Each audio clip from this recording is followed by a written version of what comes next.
Police report बनाउन घण्टौं line बस्नुपर्ने बाध्यता हटेको छ। अब अनलाइनबाटै सबै काम गर्न सकिने।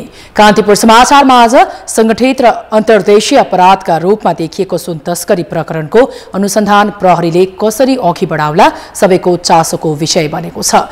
सत्तारूढ माओवादीले गरे रूपान्तरण अभियानको घोषणा, राजनीति गर्न नपाइने व्यवस्था सहितको संघीय शिक्षा ऐनको मस्यौदाप्रति किन गर्दैछन् विद्यालय सञ्चालक र शिक्षकहरूले विरोध। यस सम्बन्धी सामग्री। सम्भावित खाद्य संकट टार्न भारतसँग थप 10 लाख टन धान आयातको अनुमति माग्ने तयारी गर्दै सरकार। अन्तर्राष्ट्रियमा मोरक्कोमा बस दुर्घटना हुँदा 24 जनाको मृत्यु र खेलकुदमा महिला विश्वकप फुटबलको अपडेट। नमस्कार, अब मुख्य समाचार। ललिता निवास प्रकरणमा पूर्व प्रधानमन्त्री द्वय माधव नेपाल र बाबुराम भट्टराईमाथि अनुसन्धान गर्ने बाटो खुल्यो। मन्त्री परिषदका सदस्यमाथि समेत अनुसन्धान गर्न सर्वोच्चको आदेश। विवादास्पद छविका पूर्व अर्थ राज्य मन्त्री ल्याहरक्याल लामा लुम्बिनी विकास कोषको उपाध्यक्षमा नियुक्त। पर्यटन मन्त्री भन्छन् अदालतले सफाई दिएपछि विवादित भन्न मिल्दैन। सर्वोच्च अदालतमा फेरि कामु नेतृत्व, न्यायाधीश नियुक्तिमा ढिलाइ हुँदा फैसला समेत प्रभावित। मध्य प्रदेशका अदालतमा मुद्दा फर्स्योग दर 50% भन्दा कम। मोरक्कोमा भएको बस दुर्घटनामा 2 बालक र 1 महिला सहित 24 जनाको मृत्यु। सबै यात्रुको ज्यान जाने गरी भएको दुर्घटनाको अनुसन्धान जारी। र महिला विश्वकपको प्री क्वार्टर फाइनलमा आज इङ्ल्यान्ड र नाइजेरिया तथा अस्ट्रेलिया र डेनमार्क भिड्ने। जितसहित अन्तिम 8मा पुग्ने चारै टोलीको लक्ष्य।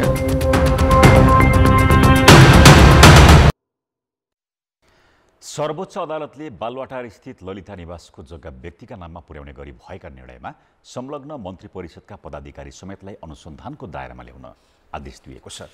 न्यायाधीश अनिल कुमार सिन्हा र कुमार सुडालको संयुक्त इजलासले यस्तो आदेश दिएको हो। सर्वोच्चको यो आदेशसँगै ललिता निवासको सरकारी जग्गा व्यक्तिका नाममा लैजान 2066, 67 र 69मा भूमिका निर्वाह गरेका तत्कालीन प्रधानमन्त्रीहरू माधव कुमार नेपाल र बाबुराम भट्टराईमाथि अनुसन्धानको बाटो खुलेको हो। यसअघि अख्तियारले मन्त्री परिषदको निर्णयमा आफ्नो क्षेत्राधिकार नरहेको भन्दै 2076 माघ 22 गते विशेष अदालतमा दायर गरेको मुद्दामा दुवै प्रधानमन्त्रीलाई उन्मुक्ति दिएको थियो। उक्त प्रकरणमा संलग्न रहेको भनेर प्रहरीले पक्राउ गरेका पूर्व कर्मचारी योगराज पौडेलका तर्फबाट परेको बन्दी प्रत्यक्षीकरणको रिटमा सुनवाई गर्दै सर्वोच्चले यो आदेश दिएको हो।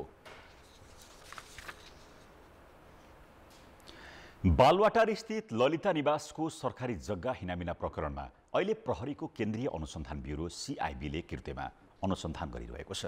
अनुसन्धानका क्रममा 20 जना प्रहरीको हिरासतमा छन्। यो प्रकरणमा कृत्यमा सहभागी नभएका तर जग्गा किनेका व्यक्तिको हकमा के गर्ने मुद्दा अभियोजन प्रक्रियाको तयारीमा रहेको प्रहरीले बीचको बाटो अपनाउन खोजेको छ। कृत्यमा सहभागी नभएकाले जग्गा फिर्ता गरेमा कारबाही भोग्नु नपर्ने गरी मुद्दा दर्ता गर्ने प्रहरीको तयारी छ। एकपटक अनुसन्धान पूरा गरेर अभियोजनको क्रममा सरकारी वकिलले फिर्ता गरेको मुद्दा CIBले पुनः दोस्रो चरणको अनुसन्धान पनि अन्तिम चरणमा पुर्याएको छ। जग्गाको कागजात किर्ते गर्ने काममा संलग्न बिचौलियादेखि मालपोत र नापी कार्यालयका तत्कालीन कर्मचारी, नक्कली मोही बनाइएका र जग्गा खरिदसम्मका गतिविधिमा संलग्न व्यक्तिका हकमा अनुसन्धान अगाडि बढिरहेको छ। उता अनुसन्धान भइरहेको समयमा केही व्यक्तिहरूले जग्गा फिर्ता दिने प्रक्रिया पनि सुरु गरेका छन्। जग्गा फिर्ता गर्नेमा किर्ते लगायतको काममा सहभागी नभएका दोस्रो तेस्रो व्यक्तिबाट जग्गा खरिद गरेकाहरूका हकमा के गर्ने भन्ने स्पष्ट भइसकेको छैन। मुद्दाको अनुसन्धान गरिरहेको CIB र अभियोजन गर्नुपर्ने निकायका बीचमा जग्गा फिर्ता गर्नेको हकमा मुद्दा अगाडि नबढाउने विषय छलफलमा आएको छ। कुनै सरकारी जग्गा कब्जा गर्नमा भूमिका निर्वाह गरेको हो कि होइन भन्ने कुरा त अनुसन्धानले र अभियोजन गर्दाखेरि निर्णय हुने कुराहरू हो। र अहिलेलाई के हो भन्दाखेरि अब कोही त्यसरी निवेदन लिएर आउँछ भने उसका हकमा चाहिँ अनुसन्धान अधिकृत र सरकारी वकिलले चाहिँ एकचोटि सोच्नुपर्ने स्थिति निर्णय गर्दाखेरि ऊ चाहिँ साँच्चै निर्दोष हो कि होइन। एउटा निर्दोष व्यक्ति कुनै प्रपञ्चमा फसेर व्यक्तिगत जग्गा हो भन्ने आधारमा त्यो सरकारी जग्गाको स्वामित्व ग्रहण गर्न पुगेको हो कि होइन भन्ने कुरा चाहिँ सोच्नुपर्ने हुन्छ, तर विचारणीय हुन्छ त्यो। जग्गा फिर्ता गरेपछि त्यस्ता व्यक्तिले पाउनुपर्ने क्षतिपूर्ति के गर्ने भन्ने विषयमा कानुनी स्पष्टताको अभाव देखिएको छ। तर एउटा विकल्प त्योभन्दा अगाडि जुन व्यक्तिले जग्गा बिक्री गरेको थियो त्यसबाट रकम फिर्ता गर्ने गरी खोजी गरिने अनुसन्धान गर्ने निकायको भनाइ छ। भाटभटेनी सुपरमार्केटका सञ्चालक मिनबहादुर गुरुङबाट लिएको 8 आना जग्गा फिर्ता गर्न तयार भएपछि प्रहरीले सिपीका खेतानलाई हिरासत मुक्त गरेको छ। माफियाको योजना अनुसार हडपिएको 112 रोपनी जग्गा किर्ते गर्नेमाथि अहिले अनुसन्धान भइरहेको छ। व्यक्तिकै नाममा गइसकेको त्यही जग्गामा अहिले गैर आवासीय नेपाली सङ्घको भवन र भाटभटेनी सुपरमार्केटको गोदाम पनि छ। यो जग्गा अहिले 27 जनाको नाममा देखिएको छ। सबैभन्दा धेरै जग्गा भाटभटेनीका सञ्चालक गुरुङको नाममा छ। त्यसबाहेक जग्गा व्यक्तिको नाममा बनाउने काममा लागेका मुख्य व्यक्तिहरू रामप्रसाद सुवेदीको नाममा 21 रोपनी र शोभाकान्त ढकालको नाममा 22 रोपनी जग्गा छ। बाँकी विभिन्न व्यक्तिहरूले टुक्रा जग्गा खरिद गरेका छन्। निर्दोषले जग्गा फिर्ता गरेमा मुद्दा नचलाउने भन्ने स्थितिसम्म हुन सक्ने कानुन व्यवसायी बताउँछन्। अपचलन गराउने क्रियामा कार्यमा संलग्न छैन भने अथवा त्यो विषयमा अनभिज्ञ छ, एउटा जग्गा चाहिँ सही सलामत देखेर जग्गा मात्रै किन्नेको मात्रै आधारमा मुद्दा चलाउनु पर्ने चाहिँ हुँदैन। किनभने कानुनका पक्ष भनेको यो आपराधिक मनसाय र आपराधिक क्रिया भएको छैन भने त्यसलाई अपराध मानिँदैन। केही जग्गा त दोस्रो र तेस्रो व्यक्तिसम्म पनि बिक्री भइसकेको छ। व्यक्तिको नाममा आइसकेपछि पनि कहिले कसलाई बिक्री गर्यो भन्ने अभिलेख पनि प्रहरीले तयार पारिसकेको छ। सरकारी जग्गा हडप्ने विरुद्ध कानुनी कारबाही हुनुपर्छ। तर सोझो र इमान्दार कसैले मालपोतमा गएर विधिअनुसार जग्गा किनेको र किर्तेमा संलग्न नदेखिएको हकमा भने राज्यका निकाय पन्छिनु न्यायसङ्गत हुन सक्दैन। कान्तिपुर समाचारका लागि क्यामेरामा विकास जोशी र विनोद कोजुका साथ दीपक आचार्य, काठमाडौँ। 1 क्विन्टल सुन तस्करी प्रकरणको थप अनुसन्धान प्रहरीले गर्ने भएको छ। राजस्व अनुसन्धान विभागले पक्राउ परेका आरोपी र सङ्कलित सबै तथ्य तथा प्रमाण प्रहरीलाई हस्तान्तरण गरेको छ। त्रिभुवन अन्तर्राष्ट्रिय विमानस्थलबाट बाहिरिएको 1 क्विन्टल सुन राजस्व अनुसन्धान विभागले साउन 2 गते बरामद गरेको थियो। विभागले 18 दिन लगाएर गरेको अनुसन्धानबाट 18 जनालाई नै पक्राउ गरेको छ।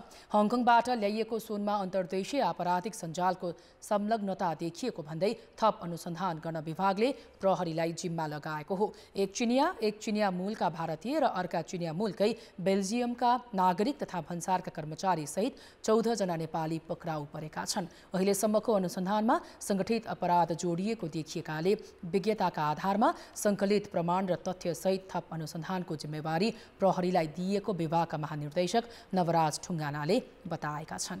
अनुसन्धानको क्रममा वास्तवमा यो गहन खालको अनुसन्धान आवश्यक छ, तथ्यपरक विश्लेषण आवश्यक छ। यसको निम्ति दक्ष जनशक्ति, एउटा सङ्गठनात्मक रूपले ट्रान्सबोर्डर र क्राइम र सङ्गठित क्राइममा अनुसन्धान गरिरहेको निकायको सहभागिताले यो अनुसन्धानमा महत्त्वपूर्ण भूमिका खेल्छ भन्ने हामीले अनुभव गरेका छौँ र अनुभूति गरेका छौँ। त्यसै अनुसार यो नेपाल प्रहरीलाई दिएको हो। 18 दिनको अनुसन्धानले चिनिया मूलका बेल्जियम नागरिक दावा छिरिङलाई पक्राउ गरेपछि थप तथ्य खुल्ने अपेक्षा गरिएको थियो। दावासँग जोडिएको राजनीतिक सम्बन्धका आधारमा सुनका मालिकसम्म पुग्ने प्रयासमा विभाग थियो। तर हङकङबाट सुन पठाउने र यहाँ ल्याउने मालिक को हुन् भन्ने तथ्य अझै पत्ता लागेको छैन। प्रधानमन्त्री पुष्पकमल दाहालकै अग्रसरतामा यसको अनुसन्धानको जिम्मा प्रहरीलाई दिइएको हो। सुन तस्करीका विभिन्न अखडाहरू, विभिन्न सम्भावित ठाउँहरूमा अनुसन्धानको क्रममा हामीले कतिपय ठाउँमा छापा लगाएका छौँ, तिनीहरूलाई सिलबन्दी गरेका छौँ र कतिपय ठाउँहरूका डकुमेन्टहरू हामीले नियन्त्रणमा लिएका छौँ र अनुसन्धानसँग सहयोगी हुने अरू सामग्रीहरू पनि हामीले बरामद गरेका छौँ। बरामद भएको 18 दिनसम्म पनि सुन तौलिएको छैन। यसअघि विमानस्थलबाट आएको विद्युतीय चुरोटमा सुन ल्याउने र 100 क्विन्टल तस्करीमा जोडिएका चिनियाहरू एउटै समूहका हुन सक्ने आशंका छ। प्रहरीले सुनको अनुसन्धानका लागि छुट्टै टिम बनाउने तयारी गरेको छ। प्रहरीले केन्द्रीय अनुसन्धान ब्युरो CIB को नेतृत्वमा विगतमा सुन तस्करीको अनुसन्धान गर्ने अधिकृतहरू सहितको विशेष टोली बनाउने भएको छ। नेकपा माओवादी केन्द्रले केन्द्रीय समितिको बैठकमा पार्टी विघटनको अवस्थामा पुगेको भन्दै नेतृत्वको चर्को आलोचना भएपछि 3 महिने अभियान लिएर सबै जनताको घरमा पुग्ने निर्णय गरेको छ। 13 महिनापछि काठमाडौँमा बसेको माओवादी केन्द्रको चौथो केन्द्रीय समिति बैठक समापन गर्दै अध्यक्ष पुष्पकमल दाहालले पार्टीलाई एक ठिक्का बनाएर जनतामा नयाँ सन्देश प्रवाह गर्न केन्द्रीय सदस्यहरूलाई घर घरमा पुग्न निर्देशन दिए। उनले आफू पनि 3 महिनामा 7 प्रदेशका 7 ओडामा पुगेर घर दैलो अभियानमा सहभागी हुने घोषणा गरे। ओडाहरूमा केन्द्रित भएर 3 महिने अभियान चलाउने सर्वसम्मत निष्कर्षमा हामी पुगेका छौँ। मैले अहिले अब लामो व्याख्या गर्नु छैन। म समेतको कार्यविभाजन भएको छ र म पनि 7वटा प्रदेशका 7वटा ओडामा गएर त्यहाँका जनताको भावना समस्या बुझ्ने र सबै केन्द्रीय लिडरहरू ओडा केन्द्रित भएर जनअभियान चलाउने निष्कर्षमा पुगेका छौँ। बैठकमा अध्यक्ष दाहालले प्रस्तुत गरेको सांगठनिक तथा राजनीतिक प्रतिवेदनमा 200 भन्दा बढीले धारणा राखेका थिए। बैठकमा उठेका विषयको जवाफ दिँदै अध्यक्ष दाहालले आफूसहित सबै नेता आत्मालोचित हुनुपर्ने र सरकारले थालेका सकारात्मक कामको सन्देश जनतामा पुर्याउन निर्देशन दिएका थिए। प्रचण्ड कमरेडको नेतृत्वको सरकारले जुन किसिमको सुशासन समृद्धि को एउटा चाहिँ अभियान सुरु गर्नु भएको छ, त्यो अभियानलाई चाहिँ तल पार्टी कमिटीले पनि कार्यान्वयन गर्नको लागि एउटा अभियान पनि निर्माण भएको छ। सामूहिक नेतृत्वको केन्द्रीकृत अभिव्यक्तिको रूपमा मूल नेतृत्वकै वरिपरि गोलबद्ध भएर एकताबद्ध भएर एक ढिक्का भएर जानुपर्छ भन्ने एउटा सङ्कल्प त्यो आयो। बैठकमा पार्टीका नेताहरू सहर केन्द्रित भएको गुनासो आएको थियो। त्यही आधारमा माओवादीले केन्द्रीय सदस्यहरूलाई ओडा तहसम्म पुर्याउने निर्णय गरेको हो।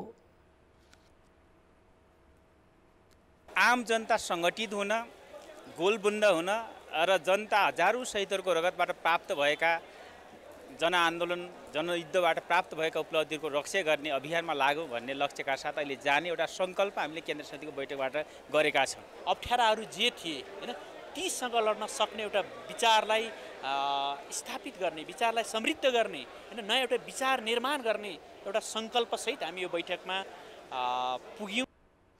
5 दिनसम्म बसेको बैठकले विधान अधिवेशन मङ्सिरमा र चैतभित्रै विशेष महाधिवेशन गर्ने निर्णय गरेको छ। केन्द्रीय समिति बैठकले पार्टीका तल्लो तहसम्मका कमिटी निर्वाचन प्रणाली मार्फत चयन गर्ने निर्णय पनि गरेको छ। जिल्ला समन्वय समिति भङ्ग गरेको माओवादी केन्द्रले प्रदेश कमिटीलाई समन्वयको भूमिकामा रहने गरी स्थानीय कमिटीलाई बलियो बनाएको छ। बैठकले पदाधिकारीहरूको जिम्मेवारी फेरबदल गरेको छ। उपाध्यक्ष कृष्णबहादुर महरालाई पार्टी एकता र समाजवादी मोर्चाको जिम्मेवारी दिएको छ। महराले सम्हाल्दै आएको पार्टी प्रवक्ताको जिम्मेवारी अर्का उपाध्यक्ष अग्नि सापकोटालाई दिइएको छ। महरा विद्युतीय चुरोट मार्फत भएको सुन तस्करीमा शङ्कास्पद देखिएपछि सापकोटाले सूचना तथा प्रचार प्रसार विभागको जिम्मेवारी पनि पाएका छन्। उपाध्यक्ष पम्फा भूषाललाई जनवर्गीय संगठनको जिम्मा दिइएको छ। यस्तै कोशी प्रदेशमा चक्रपाणी खनाल, मधेसमा लीलामणि पोखरेल, बागमतीमा जनार्दन शर्मा, गण्डकीमा देवेन्द्र पौडेल, लुम्बिनीमा हितमान शाक्य, कर्णालीमा मातृका यादव, सुदूरपश्चिममा डिलाराम आचार्य र विशेष प्रदेश तथा सम्पर्क समन्वयमा गिरिराजमणि पोखरेलले जिम्मेवारी पाएका छन्। बैठकमा उठेका विषयलाई समेटेर अध्यक्ष दाहालको राजनीतिक तथा सांगठनिक प्रतिवेदन र जिम्मेवारी सहितको सर्कुलर जारी गर्ने माओवादी केन्द्रले जनाएको छ।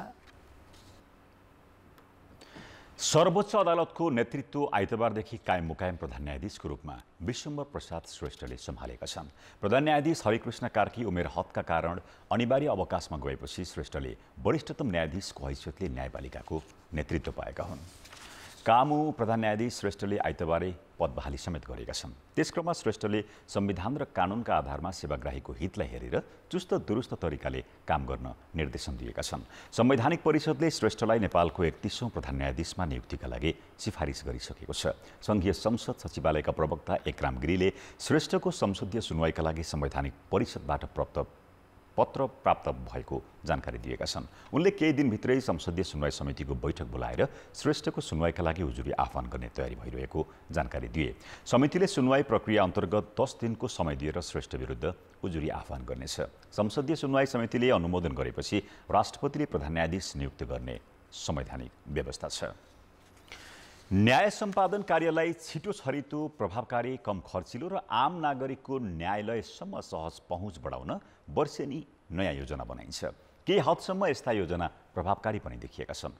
तर मध्य प्रदेशका अदालतहरूमा सेवाग्राहीले न्यायका लागि सधैँ शास्ति बिहोर्नु परेको छ। दरबन्दी अनुसार न्यायाधीशहरूको पदपूर्ति हुन नसकेकै कारण अदालतले लक्ष्य अनुसारको मुद्दा फर्चौट गर्न सकेको छैन। विगतको वर्ष झैँ गएको वर्ष पनि जिल्ला अदालत धनुषाले लक्ष्य अनुसारको मुद्दा फर्चौट गर्न सकेन। समयमा फैसला गर्न नसकेपछि 2 वर्षभन्दा पुरानो 553वटा मुद्दा यस अदालतमा विचाराधीन छन्। 9 मध्ये 8 जना न्यायाधीश यहाँ कार्यरत रहे पनि 9564 मध्ये 51.75% मात्र मुद्दाको फैसला भयो।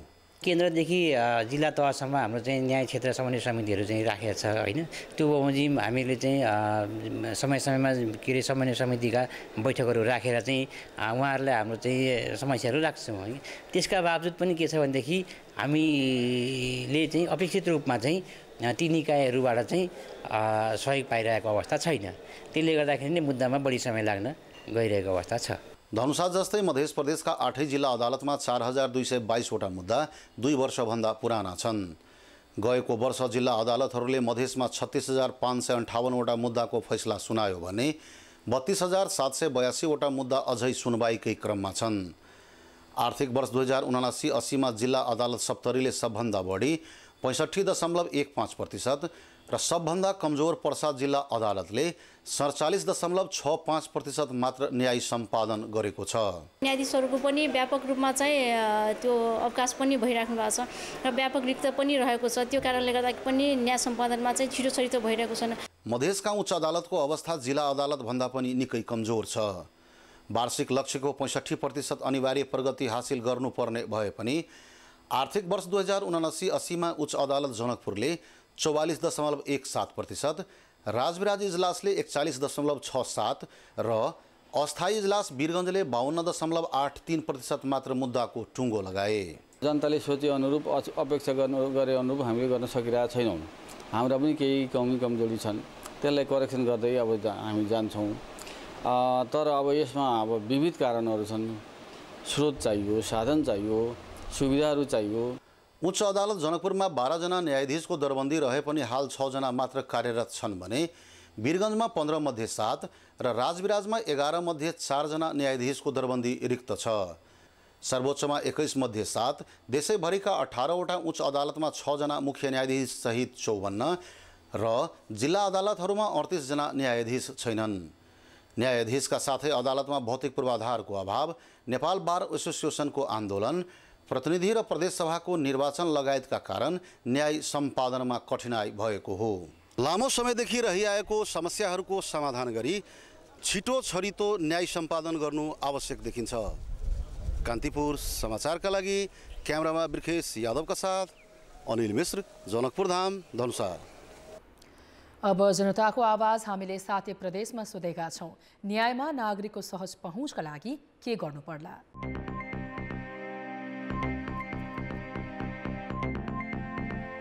न्यायालयले समान हिसाबले काम गर्नुपर्छ। त्यसको लागि कसैको पनि दबावमा प्रभावमा धनी गरिब पक्ष विपक्ष नभनिकन अदालतहरूमा न्याय पनि पाउँदैन राम्रोसँग। गरिबहरूले घुस खाने, कुनै पनि काम गर्नु पर्यो भने पहिला मलाई यति पैसा दिनु तब तपाईँको काम हुन्छ। समान रूपमा कानुन हाम्रो सरकारले दिनु पर्यो सबैलाई। छिटो छरितो गरिदियो भने सबैले सहज सुनवाई अलि मतलब कि विस्तारमा नगएर तारिखमा तारिख गरेर नगएर छिटो छरितो गरिदिनुपर्छ। कसैको दबाव प्रभाव बिना नै न्यायालयले आफ्नो किसिमको फैसला गर्नुपर्ने। जो वास्तविक पीडित हो उहाँहरूलाई चाहिँ खोजी गरेर उहाँहरूको चाहिँ समस्या समाधान गर्नुपर्छ। भ्रष्टाचारलाई निर्मूल गर्नु पर्यो। सहज पहुँच अभिवृद्धिका लागि सबै पक्ष गम्भीर हुनुपर्छ। अदालतमा मुद्दा गएको भने त्यो फैसला अब जित नहुने न्याय परिरहेछ, गलत भइरहेछ। बिचौलियाहरूलाई अदालतमा प्रवेश निषेध गर्नुपर्छ। बिचौलिया प्रथाको चाहिँ निर्मूल भयो भने न्यायमा आम नागरिकको सहज पहुँच हुन्छ। राजदले वैतनिक वकिल राखेर हुन्छ कि या विभिन्न माध्यमहरूद्वारा न्याय प्राप्त गर्ने निम्ति समय छोटो लागोस्, जस्तो कम खर्चिलो होस्। न्यायका पाइन्छ कसरी पाइन्छ सरकारले हामीलाई पनि सिकाउनु पर्यो। पछाडि परेका वर्गहरूको चाहिँ न्यायमा समान पहुँच हुँदैन, पिछडिएका वर्गहरू लगायत हरेक महिला दलितहरू, त्यसको लागि चाहिँ खास गरी उनीहरूलाई चाहिँ आफ्नो हक अधिकारको बारेमा सशक्तिकरण गराउनु पर्यो। निशुल्क त भनेको छ होइन सरकारले, तर यो मुद्दा मामिलामा तपाईँको केही पनि निशुल्क छैन। नागरिक आफै पनि सचेत हुनुपर्छ। विगत ठाउँमा गएर जनचेतनामूलक कार्यक्रमहरू गराएर प्रत्येक वार्डमा चाहिँ मेलमिलाप केन्द्रहरूको स्थापना गर्न सक्नु पर्यो। कानुनले दिने उपचारमा हाम्रो सहज एक्सेस यसरी हुन सक्छ भन्ने कुरा राज्यले गरेका व्यवस्थालाई प्रत्याभूत हुने गरी जनस्तरसम्म पुर्याउनुपर्छ।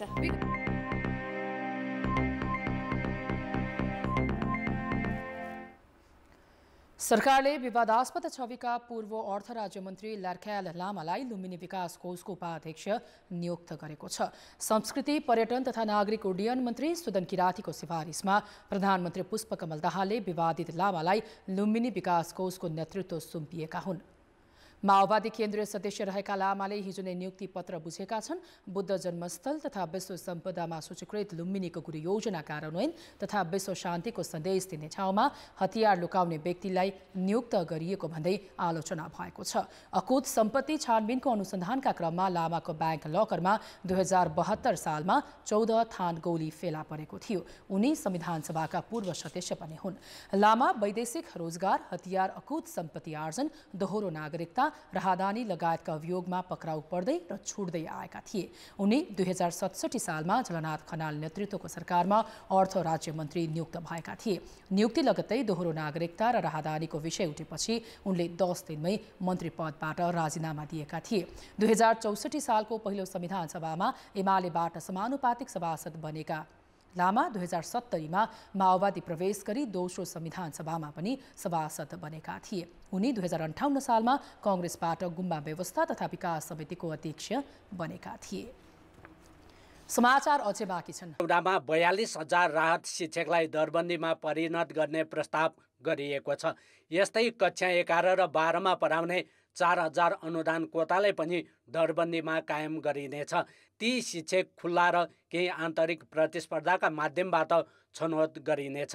कार्यरत शिक्षकलाई आन्तरिक प्रतिस्पर्धा गर्न उमेरको हदबन्दी नलाग्ने व्यवस्था मस्यौदामा छ। तर शिक्षक महासङ्घले भने पूर्व सहमतिमा भएका विषयलाई सरकारले मस्यौदामा समावेश नगरेको भन्दै आपत्ति जनाएको छ। तर यो ऐनको मस्यौदा जुन सार्वजनिक भएको छ त्यसले लोकतान्त्रिक समाजमा, लोकतान्त्रिक गणतान्त्रिक मुलुकमा आम पेसाकर्मीको ट्रेड युनियन अधिकारमाथि धावा बोल्या छ, हमला बोल्या छ। त्यो कुरा हामी त्यसको विरुद्धमा छौँ। नभए कसलाई दिने त? काम गरेकोलाई कहाँ लैजाने? काम गरेकोलाई त्यत्तिकै घर जा भनेर सुहाउँछ? त्यो त हुँदै हुन्न। त्यसको चाहिँ विरुद्ध त हामी लागिहाल्छौँ। तर चाहिँ त्यो प्रस्तावित ऐनको मस्यौदामा निजी लगानीका विद्यालय 5 वर्षभित्र शैक्षिक गुठीमा रूपान्तरित गरी सञ्चालन गर्नुपर्ने व्यवस्था छ। निजी विद्यालय सञ्चालकले भने मस्यौदाको यो प्रावधानप्रति आपत्ति जनाएका छन्। 5 वर्षमा यसलाई गुठीमा लिएर जाने खोजिएको छ। त्यसमा राम्रो अध्ययन भएको छैन, सरोकारवालाहरूसँग जानकारी भएको छैन, सरोकारवालाहरूसँग कुनै पनि पक्षसँग शिक्षा मन्त्रालयले र सम्बन्धित पक्षले अहिलेसम्म छलफल नगरिकन यो विधेयकको रूपमा आएकोमा हामी आश्चर्यचकित भएका छौँ। तर शिक्षा मन्त्रालयले भने संहिताको प्रावधान अनुरूप विद्यालय शिक्षाको सुधार र विकासका लागि नयाँ ऐन महत्त्वपूर्ण साबित हुने दाबी गरेको छ। टिचर्सहरूसँग सहमति गर्यौँ। सहमति गर्दा हामीले के भन्यो भने अब शिक्षकहरूले पाउने सेवा सर सुविधा पनि निजामती कर्मचारी सरह हुन्छ गर्छौँ हामीले भन्यौँ। प्रस्तावित विधेयकको मस्यौदामा विद्यालय शिक्षा सुधारका लागि शिक्षकलाई राजनीतिक दलमा आबद्ध हुन नपाउने मात्र नभएर कुनै पनि राजनीतिक गतिविधिमा संलग्न हुन नपाउने व्यवस्था छ। शिक्षक राजनीतिमा संलग्न हुँदा विद्यालय शिक्षाको गुणस्तर खस्किएको भन्दै सरकारवालाहरूले चिन्ता व्यक्त गर्दै आएका छन्। कान्तिपुर समाचारका लागि क्यामेरामा राजेन्द्र महर्जनका साथ नारायण किलम्बु, काठमाडौँ। अब जनमत। हाम्रो प्रश्न छ, स्थानीय तहमा महिला वडाध्यक्षको संख्या किन कम भएको होला? ए, बाध्यकारी नभएर, बी, दलीय व्यवस्था र सी, नागरिक दबाव नपुगेर। जनमतको अन्तिम परिणाम आज बेलुकी 8 बजेको कान्तिपुर समाचारमा प्रसारण गर्नेछौँ। कृपया न्युज स्पेस एबी वा सी टाइप गरी 34001मा SMS गरी आफ्नो मत व्यक्त गर्नुहोला। तपाईँ विदेश जाने सोचमा हुनुहुन्छ भने अब अनलाइनबाटै प्रहरी चारित्रिक प्रमाणपत्र प्रमाणीकरण गराउन सक्नुहुन्छ। अब मोबाइल, कम्प्युटर वा ल्यापटपका माध्यमले अनलाइनबाटै प्रहरी चारित्रिक प्रमाणपत्रका लागि फर्म भर्नेदेखि पैसा भुक्तानीसम्मका काम हुने भएको हो। यसरी अनलाइनबाटै चारित्रिक प्रमाणपत्र प्रमाणीकरण हुन थालेपछि परराष्ट्र मन्त्रालयको कन्सुलर विभागमा सेवाग्राहीको भिड कम हुने बताइएको छ। काठमाडौँको त्रिपुरेश्वरमा हातमा कागजात बोकेका मानिसको लाइन सधैँ देखिन्छ। उनीहरूमध्ये अधिकांश कागजात प्रमाणित गराउन घण्टौँ उभिन्छन्। लाइनमा उभिने मध्ये कोही पढ्न त कोही रोजगारीका लागि विदेशिँदै छन्। विदेश जाने व्यक्तिले नेपालबाट जारी भएका प्रमाणपत्रहरूलाई कन्सुलर विभागबाट प्रमाणीकरण गराउनु अनिवार्य छ। विभागले कागजातमा छाप लगाइदिएपछि मात्रै त्यो विदेशमा मान्य हुन्छ। गत आर्थिक वर्षमा कन्सुलर सेवा विभागबाट 4 लाख जनाले प्रमाणपत्र प्रमाणीकरण गराए। तीमध्ये 3 लाखले प्रहरी चारित्रिक प्रमाणपत्र प्रमाणीकरण गराएका थिए। त्यसका लागि घण्टौँ लाइनमा बस्नु पर्थ्यो। अब भने राजस्व तिरेको भोलिपल्ट विभागले अनलाइनबाटै प्रमाणीकरण गरिदिने भएको छ। परराष्ट्र मन्त्री एनपी साउदले अनलाइन मार्फत प्रहरी चारित्रिक प्रमाणपत्र प्रमाणीकरण सेवाको उद्घाटन गरेसँगै यो सेवा सुरु भएको हो। भौतिक रूपमा उपस्थित भएर भनौँ न त्यो प्रिन्ट गर्ने, छाप लगाउने, दस्तखत गर्ने कामहरू, दर्ता गर्ने कामहरू सबै यहाँ आएर गर्नुपर्ने अवस्था थियो र आजबाट त्यो अवस्था हटेको छ। भन्दाखेरि उहाँहरूले आफ्नै कम्प्युटर अथवा ल्यापटप अथवा इभन मोबाइलबाट पनि यो सेवाहरू प्राप्त गर्न सक्नुहुन्छ। कहीँ जानु पर्दैन, आफ्नै घर बसेर उहाँहरूले सबै कुराहरू सिस्टमबाट उपलब्ध गर्न सक्नुहुन्छ। चारित्रिक प्रमाणपत्र प्रमाणीकरणका लागि nepalconsular.gov.np खोल्ने, त्यहाँ दाहिनेपट्टि रहेको online application for police clearance सर्टिफिकेटमा क्लिक गर्ने। प्रहरी चारित्रिक प्रमाणपत्र प्रमाणीकरणका लागि अनलाइन फारम भर्ने तरिका पढ्ने, पढिसकेपछि मैले पढेँ भन्नेमा टिक लगाउने र नेक्स्ट थिच्ने। प्रहरी चारित्रिक प्रमाणपत्रमा लेखिएको नम्बर र जन्ममिति दिएर प्रहरीबाट जारी भएको प्रमाणपत्र हेर्ने। विवरण ठिक भएमा राजस्व बुझाउनुपर्छ। ब्याङ्क वा अनलाइनबाटै राजस्व तिर्न सकिन्छ। त्यही राजस्व तिरेको जनाउ दिएपछि कन्सुलर सेवा विभागले प्रमाणित गर्छ र अर्को दिन सेवाग्राहीले अनलाइन मार्फत त्यो डाउनलोड गर्न सक्छन्। एक दिनमा नै 1500देखि 2000-2500 जति रिक्वेस्ट आउँछ। अब त्यो सिधै अब नहेरिकन सिधै एप्रुभ गर्न मिलेन। कम्तीमा त्यो रिक्वेस्ट आउँदाखेरि हामीले पुलिस रिपोर्ट ठिक छ छैन हेर्दै अनि एप्रुभ गर्दै जानुपर्छ। त्यो एप्रुभ गर्दाखेरि 1 बाई 1 गर्दैखेरि त्यो अलिकति टाइम लाग्छ। सकेसम्म हाम्रो प्रयास हुनेछ त्यही दिन हुने हो, भएन भने आजको भोलि जसरी पनि हुन्छ। नेपाल प्रहरीले यसअघि नै अनलाइनबाटै चारित्रिक प्रमाणपत्र दिने गरे पनि यो कन्सुलर विभागको प्रणालीसँग जोडिएको थिएन।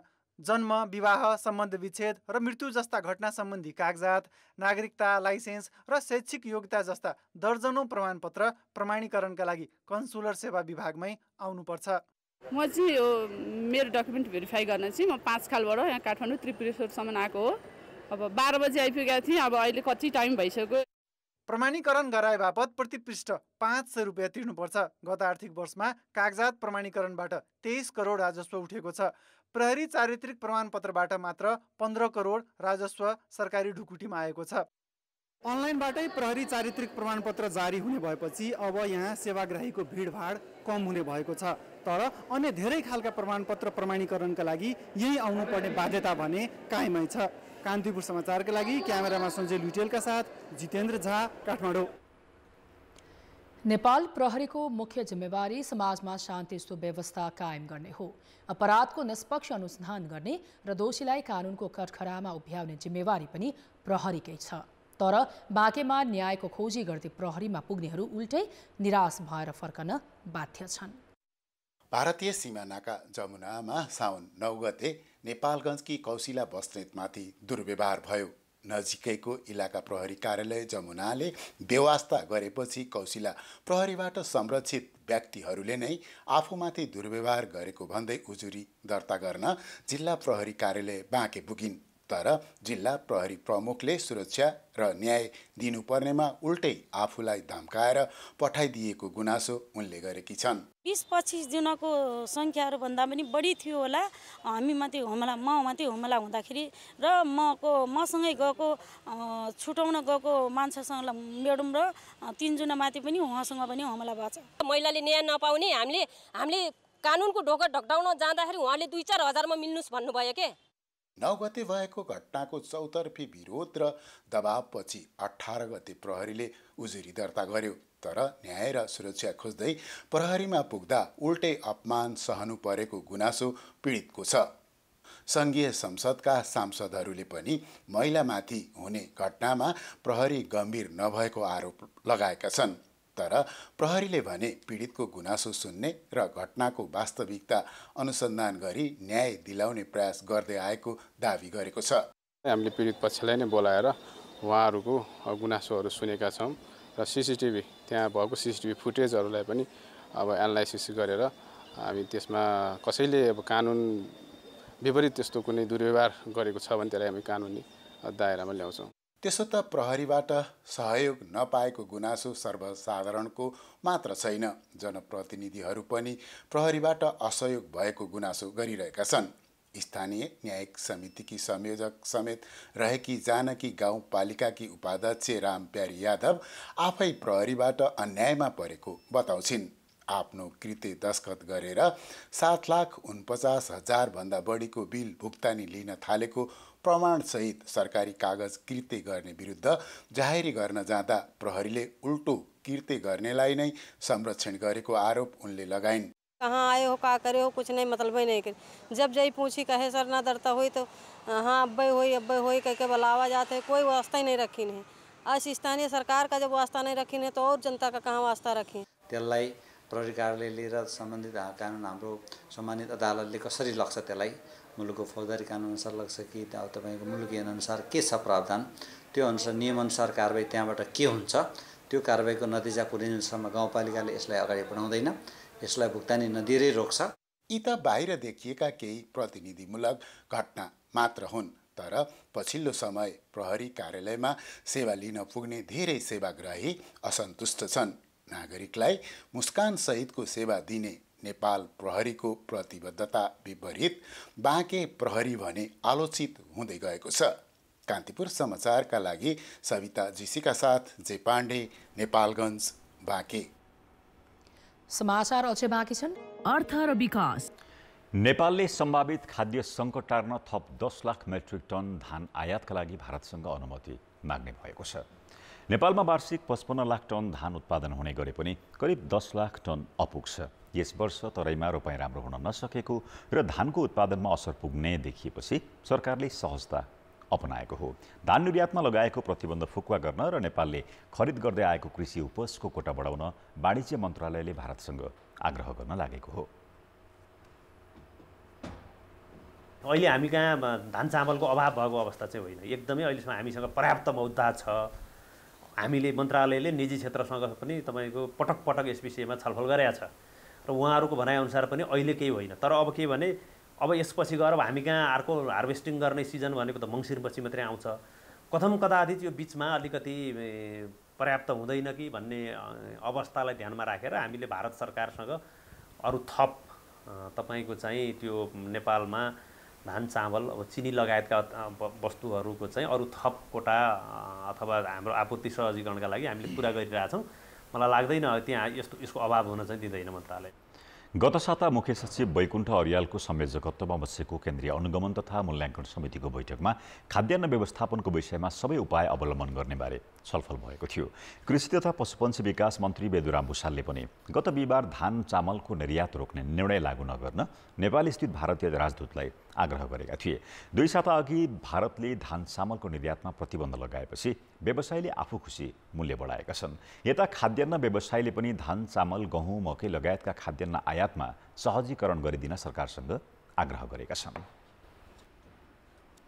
अब अन्तर्राष्ट्रिय समाचार। मोरक्कोमा भएको सवारी दुर्घटनामा 24 जनाको मृत्यु भएको छ। जिलाल प्रान्तको स्थानीय बजार जाँदै गर्दा घुम्तीमा मिनी बस पल्टिँदा 2 महिला र 1 बालक सहित 24 जनाकै ज्यान गएको हो। पहाडी मार्ग हुँदै मिनी बस डेमनाते नगरको बजार जाँदै गरेको थियो। मोरक्कोका सञ्चार माध्यमले दुर्घटनाको अधिकारीहरूले अनुसन्धान गरिरहेको बताएका छन्। मोरक्कोको जिलाल प्रान्तमा प्राय मिनी बसहरूले अनुमति पत्र नलिई गुड्ने गर्छन्। राष्ट्रिय सडक सुरक्षा निकायका अनुसार मोरक्कोमा वर्षमा सरदर 3500 व्यक्तिको सडक दुर्घटनामा ज्यान जाने गर्दछ। कान्तिपुर समाचार अहिलेलाई सकियो। कान्तिपुर टेलिभिजन हेर्दै गर्नुहोला। नमस्कार।